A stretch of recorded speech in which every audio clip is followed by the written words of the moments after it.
Hey everyone, I'm Eric. Welcome back to another episode of the SDR Game Podcast. Today my guest is Yann Merlaud, Enterprise BDR at Celonis. Yann, welcome to the show. Thanks, Eric. Hi, everyone. So before we start, Yann, can you explain what Celonis does? Yes, of course. So Celonis is a software company. Started like 10 years ago. We are valued at $30 billion. And basically, it's a software that helps big enterprise to optimize their processes. We are the first process mining technology. It means that we extract the data from all the information systems of big enterprise company to analyze how the processes are executed in an objective way in order to detect inefficiencies or bottlenecks. And we are the first company that can automatically recommend the best next action to take to better execute your processes and achieve your business goals. And so you mentioned the valuation. What's the size of the company? How many people work there? We are close to 3,000 employees, and we operate in like more than 22 countries worldwide. We have like one headquarter in Munich and another one in New York. So it's a quite big company, fast growing. So very exciting to be here. And let's talk about the SDR team. So how big the SDR team is? Basically, we have 3 hubs. For EMEA, the biggest hub is in Madrid, where we deal with the Nordics region, France, Iberia, LATAM, and Italy. And we have several hubs in the US to deal with the American market. And we still have some small teams in London and Munich to deal with like regional markets. Okay. And how many SDRs do you have on the team? I think we are around 100 SDRs right now and BDRs. We have like SDRs for inbound and BDR for outbound. We are segmented with geography and territory. Okay. And I know you're on the enterprise team, but do you have different segments? Do you have like an SMB segment, mid-market and enterprise, or what's the structure here? Yeah, exactly. We have the strategic segment for the biggest account of the territory. We have like BDR that works with 2, 3, 4 A's, depending on the segmentation. And for the SMB market, we have the inside sales that do the full sales cycle, so prospecting and closing. And we have some SDR to deal with the inbound leads for small segment and the strategic segment.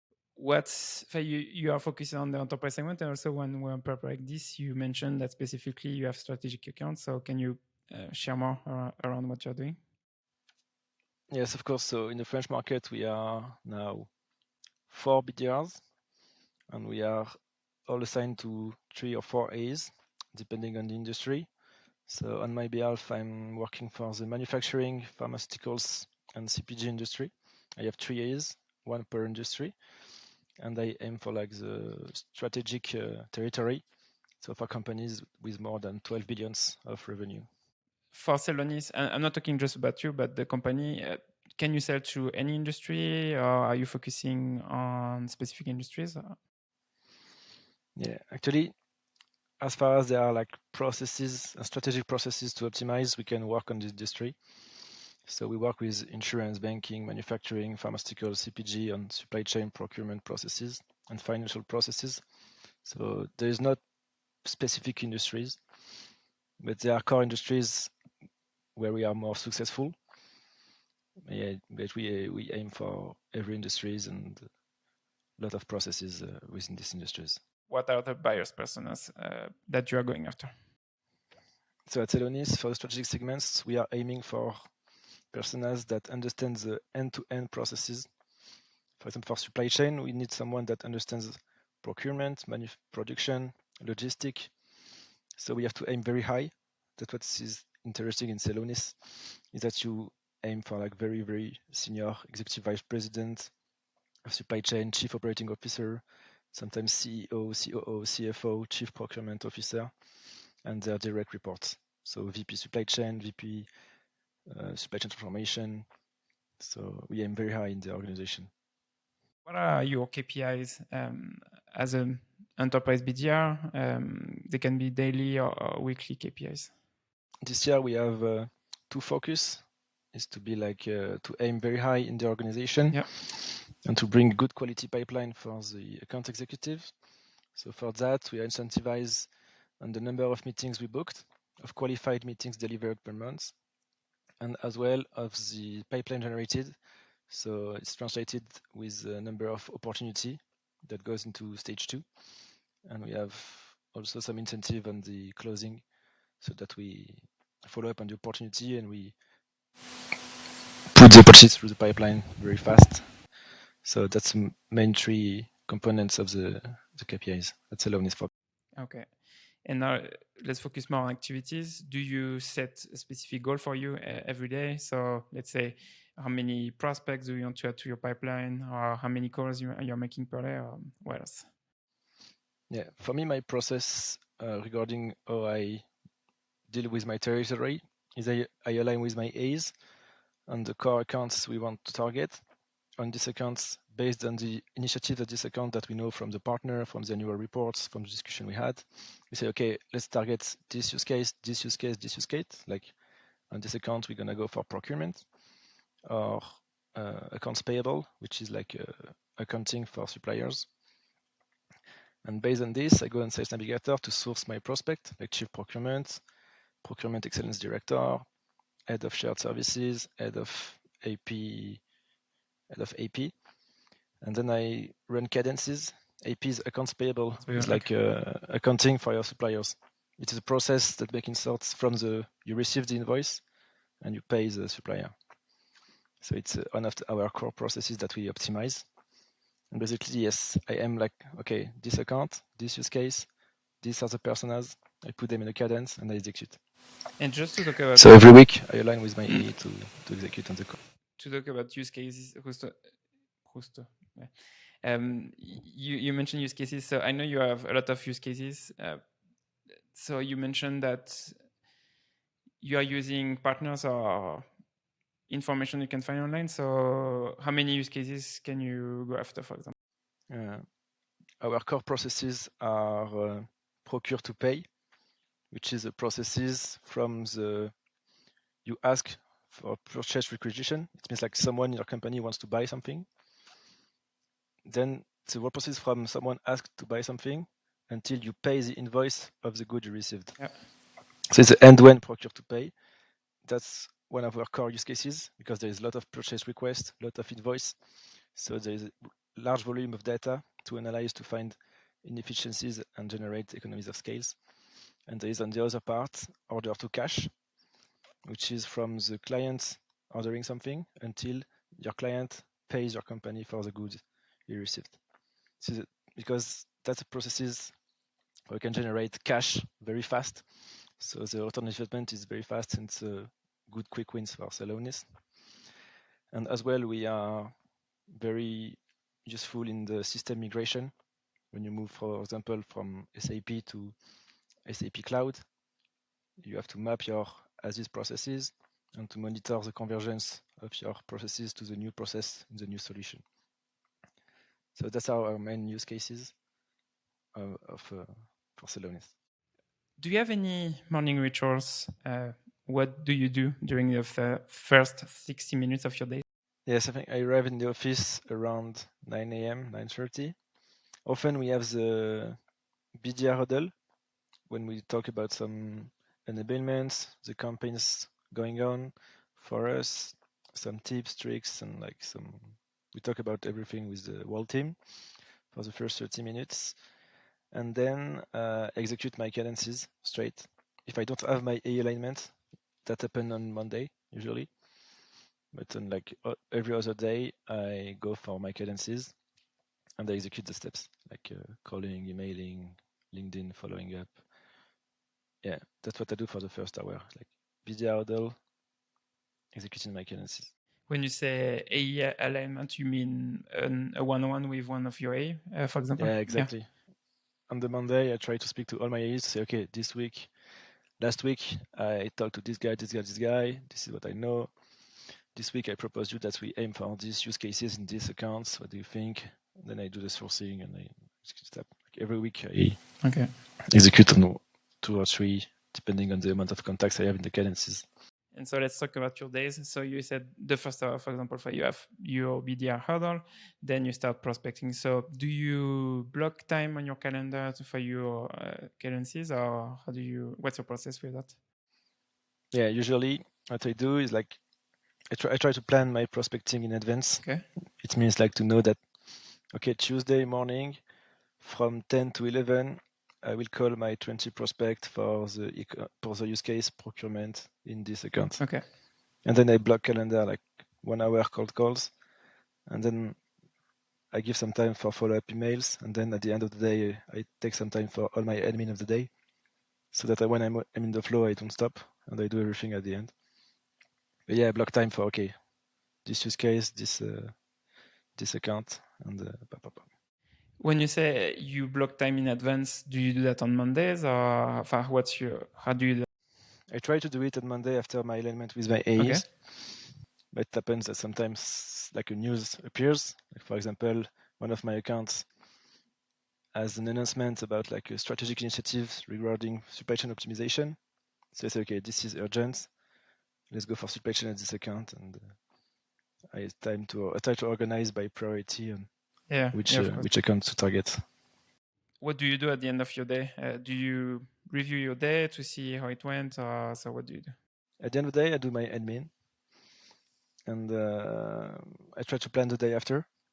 Like if I have some time, I can do the sourcing. If I have to source some contacts, if it's already done, I just leave the office and I go to the gym or to do some paddle in Madrid. You already talked about your territory at the beginning, about the companies you're going after. So how do you approach an account? Let's say when you join the team, what was your process to go after an account? What I do first, I talk to the AE and the solution engineers that work with the AE and the technical side of the sales cycle to know what happened in this account, what are the initiatives, what are we aiming for. Yeah. And then based on this, I do some research on the annual report, some interview of the CEO.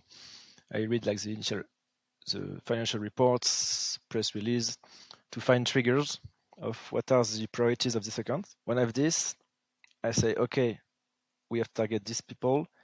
This is a previous engagement we had with them. So I align with like what happened and what they are trying to do to find where is the best place to prospect and to get pipeline very fast. And then I execute the steps on these prospects to generate meeting and pipeline very fast and like very strategic initiatives. Mm-hmm. This is a good thing in Celonis because we optimize like end-to-end processes for the whole company of big companies. It's the only way to close the deal because process mining is quite a new technology. So it's very rare to have like budget assigned to this kind of technology. So we have to align with the executive of the company on the strategic initiatives to make the things move forward. So which is very interesting, like a lot of research, finding triggers to prospect, aiming very high in the organization, talking about strategic initiatives. So that's how I approach an account, and I think it's very interesting for a BDR to have this strategic approach. It looks like you are spending a lot of time on research. So during a week, how many hours do you do research, and how many hours do you spend on prospecting? I think I do 1 hour of research per day. So I think 5 hours of in per week of research to find all the reports, all the news, LinkedIn posts that are organized for accounts. And then on prospecting, it's like I think you add with this 1 hour of admin per day. So it's like 2 hours per day, then take 1 hour of lunch, so 3 hours, and the rest of the time is like just basically prospecting, like 4, 5, 6 hours per day of executing steps, emailing. Do you are talking about, for example, watching an interview of the CEO, but do you prioritize your prospect within an account based on what you find, or how do you prioritize your prospects? Yeah, exactly. Because as I said, if you want to sell Celonis, you have to align with an executive of the prospect to show that Celonis can help him in one of his main strategic initiatives. So you need to find trigger. You can't go to a cold account and sell Celonis fast if you don't align. So yeah, it's very important to find triggers, to research a lot, and I prioritize my target accounts based on the triggers I found. Okay. Like, for example, I may be working on some accounts. If tomorrow my biggest prospect share like an interview of the CEO saying, okay, for this year we need to streamline processes in the supply chain because we have problem of like late deliveries. Okay, I go straight to this account. Yeah, because it's a top priority for them right now. Exactly. Do you map your accounts before finding triggers or after? You mean like with the CEO, with the COO, with the CFO? Yeah, it's already mapped because we have been working on this account for a long time. So we know we are like the top personnel and the top leaders. So this was already done. And there are some changes sometimes, but you know very fast on LinkedIn, okay, this new guy coming. But no, it's already mapped. So then I just have to find triggers and the good people. That's why I follow all the exec of my prospect on LinkedIn, like the CFO, CEO of all my target accounts, to find trigger very fast on LinkedIn, like when I scroll. So that's what I do a lot. For you, a lot of BDR at Celonis asking you tips or questions about finding triggers. Can you tell me more about the triggers you're looking for? Yeah, of course. So the triggers is any information related to the prospect about an initiative he might be involved in. Mm-hmm. So basically, the first thing to do is to go to the annual report and to find like in the table of contents, okay, like strategic priorities for fiscal year 2023 or like operational excellence strategy. So this is the first step. And by the way, I used ChatGPT. You can ask him, like, okay, can you please summarize for me all the initiatives related to profitability and operational excellence that might interest the COO? And you put the link of the new report. Okay. And it gives you, it's crazy. It works very well. So this is the first place I go to. It's annual report. And then I follow them on LinkedIn. So sometimes I find more personal trigger, like they attend to an event. They like they say congratulations to the factory in China that made this achievement. And so yes, annual report, LinkedIn post, interview, and yeah, basically that's the main thing I go. Okay. And also triggers come from like prospects we talked internally or the partner. Yeah. So we get some more in-depth information that might be relevant as well.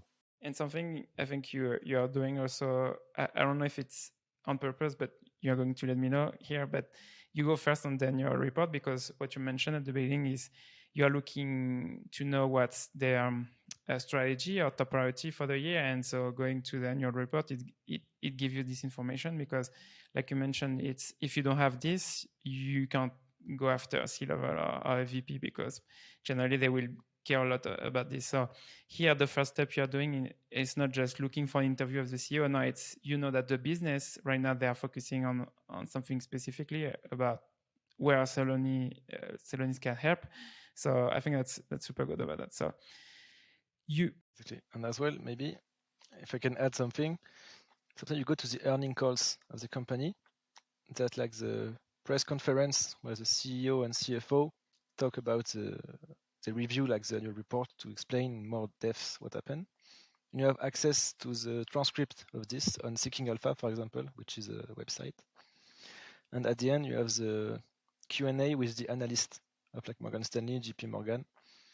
And sometimes these questions and the answer are the most relevant because the analysts challenge the CFO on very tough topic that they may not mention in the new reports. And you find some crazy gold nuggets on this part of the earning calls. Oh, that's good. I didn't know that.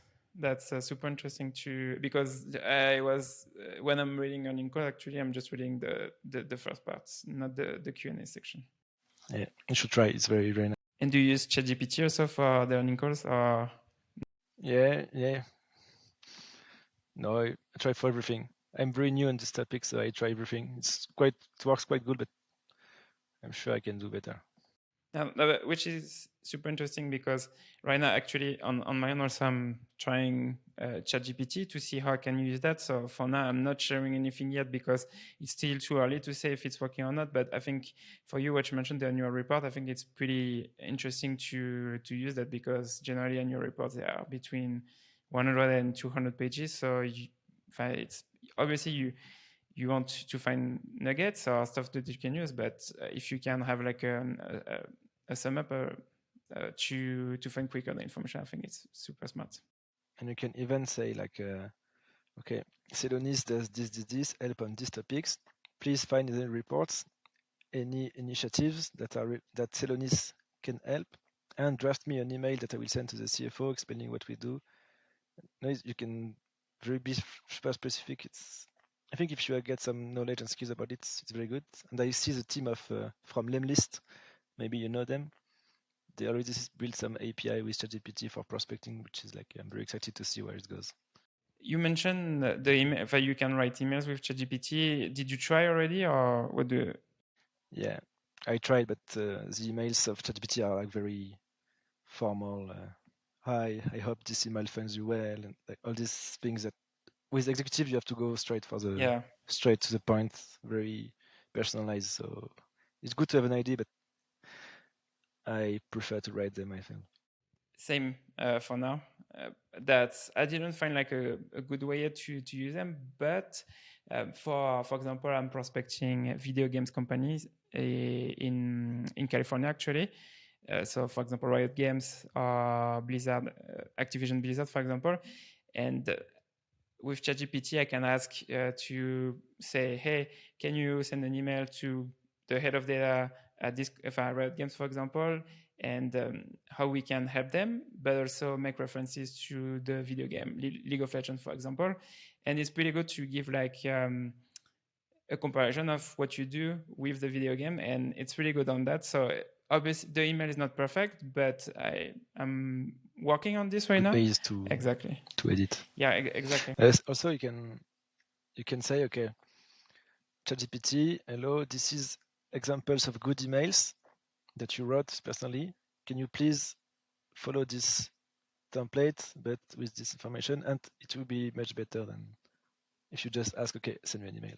I think we can talk a lot about ChatGPT, but I think, yeah, like you mentioned, you need to give limits to ChatGPT, because if you say just send me an email to this prospect, it's not going to be good generally. So I think we need to practice. So I think we'll do another episode to share about that. Also, something else you mentioned when we were preparing this episode is that a lot of people are coming to you because you have a really high reply rate on your email. You have a 25% reply rate. So what's your process with cold email? Yeah, with cold email, yes, I have like 25% of reply rates. It means that I send very personalized email. So it takes time, but it's very worth it. The thing is, when I find triggers in the news, annual reports, and doing my research, I say, okay, these initiatives, Celonis aligns perfectly with these initiatives because we solved this problem at XYZ company. So I go for the people in charge of the initiatives. So for example, one of my prospects had a very huge program launched on optimizing procurement organization, like to streamline processes. So I said, I talked to the executive vice president of procurement, so the N-1 of the CEO, saying, hi, I saw you have these initiatives. Your competitors XYZ are using Celonis for this. For example, this is what they do specifically. When do you have time so that we can share with you and one of my executive what we do with them? Yeah. Because for them, you show that you are super relevant and on good timing, because the news is like 2-3 days ago. Two, you bring value. Because you solve this problem to a competitors. So the guy say, okay, I want to know. And also you mentioned that you will bring one of your executive. So he will not talk to like 27 years old salespeople, but I bring often my VP to the VP of sales, VP of France, to talk with the exec of this company, which also increase the reply rate. So it's like observations, a problem related to this observation, or you solve this problem at his competitors, and you propose him to show him how it works for them with one of your exec. So this is my structure, and it works like 25% reply rate. For me, I think it's pretty high for a cold email, but it takes time and research. Yeah, but if you reach out to C-level, you want to be personalized because you need to stand out. So actually, the executive thing, inviting your executive on the call, I think it's super good because obviously it's like they have the same level at the company. So, and that's something more interesting, like you say. It's not that I don't think that an SDR or BDR is trained to talk with a CEO of a large company, for example. But I think it makes more impact to have an executive from your team to talk with them instead of having you trying to qualify them. Because actually, today when we are recording this, we released the episode of Baptiste. You know Baptiste, and in this episode with Baptiste, actually, he's talking about that we can provide value. As an SDR or BDR, we can provide value to a C-level, so it's way easier to have an executive on the call. At Celonis, we managed to bring value because our technology is pretty new, and we solve very old problems in a very new way today. So we can explain him how it works and some success stories of his competitors. So it's kind of value, but for sure, if you want to close the deal, you need to bring like the exec to have like a executive conversation. Exactly. And this guy, because me, I've been in Celonis for 1 year, but my VP is here from the beginning. He knows all the customer success story in detail, in depth, so he can easily like storytell the use case we solved at his competitor. I think there is a lot of good things by doing this because on the buying experience for the prospect is going to be way better because, and that's something I already shared on the podcast once, I think, or twice. I don't remember, but I'm not an executive, but I was on a call once with a company selling data, and we had an SDR basically qualifying us on the call, and it was painful, I would say, because it was a 10-minute call just to ask question. Hey, do you have any budget? Hey, what's your timeline for this year? And I think, and even though I was a manager at that time, I don't think it was like a really good buying experience. So that's something you want to avoid for C-level. So it's good because now they expect BDRs to qualify meetings to drive pipeline fast. So we are trained to qualify executives, but we have like very smooth way to question, to provide value in the meantime, to qualify while the guy he understands why it's good for him to answer these questions. So this is one of the skills we learn in Celonis is like how to qualify an exec in the cold calls, which is very tough if you start doing this. Like if you're new in the SDR game, it's very tough. I took time to learn it, but now it's like very satisfying to say, okay, this guy, I know what he wants. Just to go back on the emails before we move to the end, the last question I have for you. You mentioned that you have an observation and then you tie that to a problem. So can you give an example of something you found recently? It's like the new report was just launched and the CEO say, okay, my COO is working on the very strategic program to streamline processes worldwide in the whole company, starting with procurement, doing this. So I say, okay, this is a nugget. So I screenshot it, I put it in my account intelligence presentation. Then I contacted because there were like two EVP, no, Executive Vice President for procurement, one for direct procurement, so it means buying like materials, and one for indirect procurement. It means like buying like tables, offices, and everything that's not implied in the production. I put the two guys, the two EVP in the same email. Then, hello gentlemen, your CEO talked about this. We helped your competitors on this. This is the results they got. When do you have time to meet my exec? And the guy in 1 hour respond me, okay, next week, 30 minutes, 11 p.m. AM. Like, wow. So it was super satisfying. You know? Yeah. You find the trigger, you put the two big boss in the email, 3 sentences, and boom. Meeting with the big boss, nights in the pipeline, and it's crazy. The impact you can have with just like writing things. I love it. So, Yann, we are almost at the end. So now I have a few questions for you. So tell me about your favorite or hardest meeting you booked. Yeah, my favorite one. It was like in June, I think. It was like super hot. You were like, fuck, I want to die. And then one day, no meetings, 20 cold calls, zero connect. It was like 7:30. I didn't want to leave without meeting.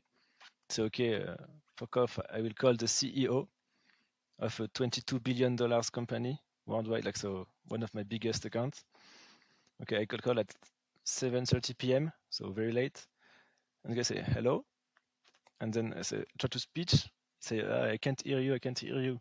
So I run in the kitchen to get better signals on the Wi-Fi, and then I say, okay, I saw these initiatives you have right now. We work with this guy, this guy, this guy, and the guy was the ex-CFO of the competitor 2 years ago. So he perfectly knows the problem they had at his ex company, and the guy was the CEO of the account. So I said, okay, we work with this guy that you know at your previous company. You solved this problem thanks to Celonis. We want to see you. So it was like 1 minute cold call to the CEO of a 22 billion company. I said, okay, come to my office next week in the tower in La Défense in Paris. So it was, and then I hung up, and the MD of France went to the meeting. It was like crazy. So I think it was my best meeting. The CEO of this company on site with the MD of France. It was like very good recognitions internally and very good success for the paper.